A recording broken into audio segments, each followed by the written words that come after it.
ശബരിമല സ്വർണ്ണക്കൊള്ളയിൽ പുരാവസ്തു കടത്തുന്ന പ്രവാസി വ്യവസായിയുടെ മൊഴിയിൽ തമിഴ്നാട് സ്വദേശി ഡി മണിയെയും സഹായി ബാലമുരുകനെയും പ്രത്യേക അന്വേഷണ സംഘം ചോദ്യം ചെയ്യുന്നു. തിരുവനന്തപുരം ഈഞ്ചക്കലിലെ ക്രൈംബ്രാഞ്ച് ഓഫീസിലാണ് ചോദ്യം ചെയ്യൽ. അതിനിടെ സാമ്പത്തിക ലാഭം ആഗ്രഹിച്ചാണ് ദേവസ്വം ബോർഡ് മുൻ അംഗങ്ങളായ എൻ വിജയകുമാറും കെ പി ശങ്കരദാസും എ പത്മകുമാറിന് കൂട്ടുനിന്നതെന്നാണ് SITയുടെ റിമാൻഡ് റിപ്പോർട്ട്. കാര്യങ്ങളെല്ലാം അറിയുന്നത് എ പത്മകുമാറിനെന്നും താൻ ഒപ്പിടുക മാത്രമാണ് ചെയ്തതെന്നും എൻ വിജയകുമാർ SITക്ക് മൊഴി നൽകി. വിവരങ്ങളുമായി തിരുവനന്തപുരത്ത് നിന്ന് മനീഷ് മഹിപാൽ ചേരുന്നു. മനീഷ്, ഡി മണിയെയും ബാലമുരുകനെയും അതോടൊപ്പം തന്നെ ശ്രീകൃഷ്ണനെയും അവിടെ പ്രത്യേക അന്വേഷണ സംഘം ചോദ്യം ചെയ്യുകയാണോ? എന്തൊക്കെയാണ് അവിടെ ഇപ്പോൾ നടക്കുന്ന നടപടിക്രമങ്ങൾ? ബി ദിലീപ് കുമാർ ഇന്ന് 10:15 ആദ്യം എത്തിയത് ബാലമുരുകനാണ്. ബാലമുരുകൻ ഭാര്യയ്ക്കൊപ്പമാണ് എത്തിയത്. പിന്നീട് രണ്ടാമത് എത്തിയതാണ് ഡി മണി ചില അഭിഭാഷകർ ഒപ്പം കൊണ്ട് അഭിഭാഷകന്റെ വാഹനത്തിലാണ് ഡി മണി എത്തിയത്. അതിനു മുൻപേ തന്നെ ഈ കേസിന്റെ പ്രധാനപ്പെട്ട അന്വേഷണ ഉദ്യോഗസ്ഥൻ SP ശശിധരൻ ഇവിടെ എത്തിയിരുന്നു. ഇപ്പോഴിതാ ആദ്യം ഡി മണിയാണ് ചോദ്യം ചെയ്യാനായി SP ശശിധരൻ അടക്കമുള്ള സംഘത്തിന്റെ അടുത്തേക്കാണ് നിലവിൽ ഡി മണി പോയിരിക്കുന്നത്. അതിനിർണായകമായിട്ടുള്ള ഈ കേസിൽ ഏറ്റവും സുപ്രധാനമായ മണിക്കൂറുകളാണ് കടന്നു പോകുന്നത്. കാരണം ഈ കേസിൽ സ്വർണ്ണ കേസിന് ഉപരി ഇപ്പോഴിതാ പുതിയൊരു ആരോപണം, ഇതിന് അന്താരാഷ്ട്ര വിഗ്രഹക്കടത്തുമായി ബന്ധമുണ്ടെന്നുള്ള ഗുരുതരമായ ആരോപണം വന്ന സ്ഥിതിക്കാണ് നിലവിൽ ഈ കേസിൽ ആദ്യം പ്രാഥമികമായി ഡിണ്ടിയിൽ വെച്ച് ചോദ്യം ചെയ്ത ഡി മണിയെ ഇപ്പോൾ വിശദമായി ചോദ്യം ചെയ്യാൻ തിരുവനന്തപുരത്തെ ഈഞ്ചക്കലിലെ ക്രൈംബ്രാഞ്ചിന്റെ ഇപ്പോഴത്തെ ഈ ചോദ്യം ചെയ്യലൊക്കെ നടക്കുന്ന ആസ്ഥാനത്തേക്ക് വിളിച്ചു വരുത്തിയിട്ടുള്ളത്.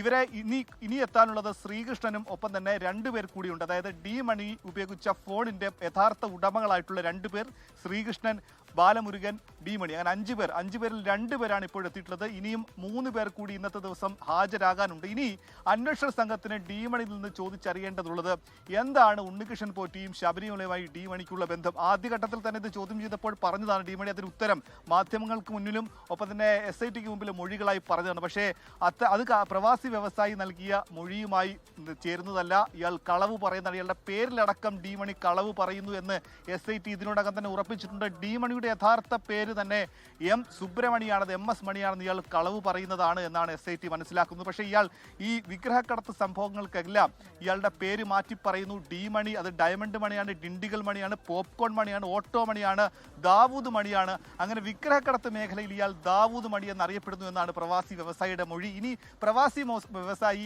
ഈ പറയുന്ന വിഗ്രഹക്കടത്തുമായി ബന്ധിപ്പിക്കാൻ ഡി മണിയെ സംബന്ധിച്ച് പറയുന്ന വിവരങ്ങൾ ഇവയൊക്കെയാണ്.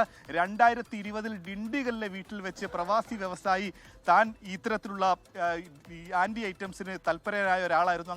അങ്ങനെ അത്തരം വസ്തുക്കൾ കാണാൻ വേണ്ടി എത്തിയപ്പോഴാണ് ശബരിമലയിൽ ഉൾപ്പെടെയുള്ള അമൂല്യമായ ഒരു ശേഖരം ഇയാളുടെ ഡിണ്ടിഗലിലെ ഡി മണിയുടെ വീട്ടിൽ കണ്ടത്. ചാക്കിൽ കെട്ടിയ നിലയിലായിരുന്നു. പക്ഷേ ഇവർ തമ്മിലുള്ള വില പേശലിൽ വെച്ച് ഈ ചാക്കിൽ കെട്ടിയ അമൂല്യമായ വസ്തുക്കൾ കാണാൻ പറ്റിയില്ല. പക്ഷേ അത് വില പറഞ്ഞുറപ്പിക്കാൻ സാധിച്ചില്ല. പക്ഷേ ഇയാൾക്ക് ഇത് നൽകിയത് പോറ്റി എന്ന് പറയുന്ന ശബരിമലയിലെ പ്രധാനപ്പെട്ട ഒരു ശാന്തിയാണെന്നാണ് അന്ന് ഈ പ്രവാസി വ്യവസായിയോട് പറഞ്ഞത് എന്നടക്കമുള്ള വിവരങ്ങളാണ് SITക്ക് കൈമാറിയിട്ടുള്ളത്. പക്ഷേ ഇതൊക്കെ ഇയാൾ നിഷേധിക്കുകയാണ്.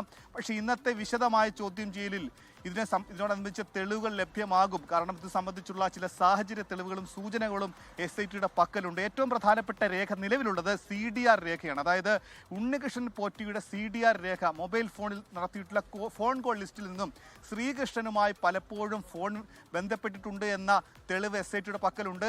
ശ്രീകൃഷ്ണന്റെ യഥാർത്ഥ ഫോൺ ഉപയോഗിച്ചിരുന്നത് ഡി മണിയാണ്. അങ്ങനെയെങ്കിൽ ഉണ്ണികൃഷ്ണൻ പോറ്റിക്കും ഡി മണിയും തമ്മിൽ ഇടപാടുകളുണ്ട്. അതിൻ്റെ ഇടനിലക്കാരായി പ്രവർത്തിച്ചത് ഒരുപക്ഷെ ശ്രീകൃഷ്ണനോ ബാലമുരുകനോ ആയിരിക്കാം എന്നാണ് നിലവിൽ SIT അനുമാനിക്കുന്നത്.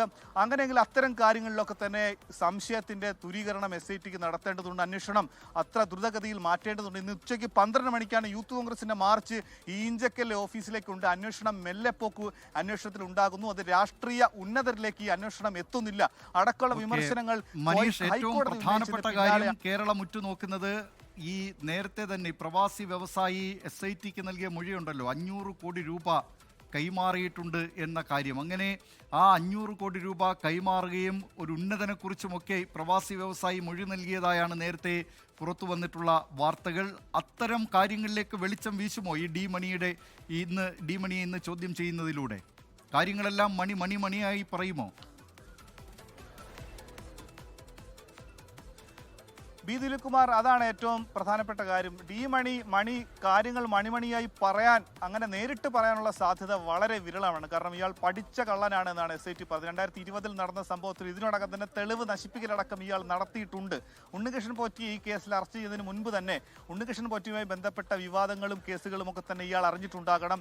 ഇയാളിലേക്ക് അന്വേഷണം എന്നെങ്കിലും എപ്പോഴെങ്കിലും എത്തുമെന്ന് കരുതി തന്നെ ഇയാൾ അതൊക്കെ തന്നെ നശിപ്പിച്ചിട്ടുണ്ടാകാം എന്നാണ് നിലവിൽ SIT കരുതുന്നത്. പക്ഷേ ഇതിൽ പ്രധാനപ്പെട്ടത് ഇയാൾ ശബരിമലയിൽ നിന്നടക്കം പഞ്ചലോഹ വിഗ്രഹങ്ങൾ, 4 പഞ്ചലോഹ വിഗ്രഹങ്ങളടക്കം 1000 കോടി രൂപയുടെ, ഇയാൾ മാത്രമല്ല ഇയാളെ കേന്ദ്രീകരിക്കുന്ന ചില സംഘം 1000 കോടി രൂപയുടെ വിഗ്രഹങ്ങൾ കടത്തി, അല്ലെങ്കിൽ അതുമായി ബന്ധപ്പെട്ട അമൂല്യ വസ്തുക്കൾ കടത്തിയെന്നാണ് ഈ പ്രവാസി വ്യവസായിയുടെ മൊഴി.